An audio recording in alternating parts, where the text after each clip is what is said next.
So I want to take you through the conversation I just had with my painter about kind of our expectations and where we want what colors. Okay. It's really crucial that you have these conversations in person with your painter so that they understand, because there'll always be a question about what color does this be, especially when you have multiple colors going on the outside.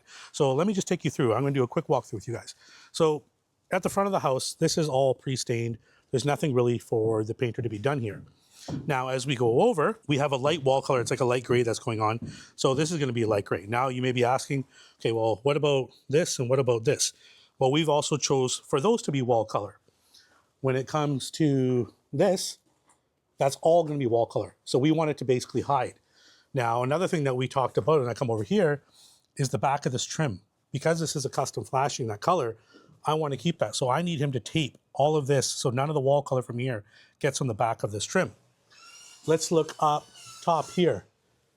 It's really hard to see, but the back side of the siding there needs to be painted. So I went through with him that I expect that all to be taped off and that back edge and the bottom to be painted. As we keep going around, same thing here, wall color, wall color. We actually have to speak to the designer. We're not sure what we're gonna do with this. Let's keep going. Over here, we have these covers for where basically the AC line come in. I want to make sure this is wall color, this is wall color, wall color, wall color. So I'm going to walk through the whole site and tell them what my expectations are for colors where. Another thing I'm going to go over is, let's just take a look if you guys can see these nails. So there's nail there, nail there, nail there. My expectation is, some of these that are basically surface, he doesn't need to do anything with those because when he paints it, you're not going to really see it. But where there is a hole, either I needed him to countersink it more and fill it properly, because sometimes if the hole's too shallow, even if you fill it, the filler will fall out. I want him to sand these edges to make sure these are all nice before he paints them. Let's go over to kind of the garage over here.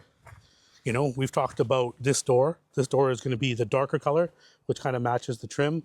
So this will all be dark, but all of the other details here will be light. Obviously, we went over a few more things. I can't show you guys everything, but have a walk around, because his expectations were, based on our conversations, were different than what he was going to do. When I talked to him and I said that, okay, these flashings are all going to be painted wall color, he actually thought all of these would be dark. But I informed him, no, they're all going to be light. So take the time and have the conversation before your trade starts to make sure you get the job that you want. I talk about this often, guys. You got to set those expectations and be clear with your trade.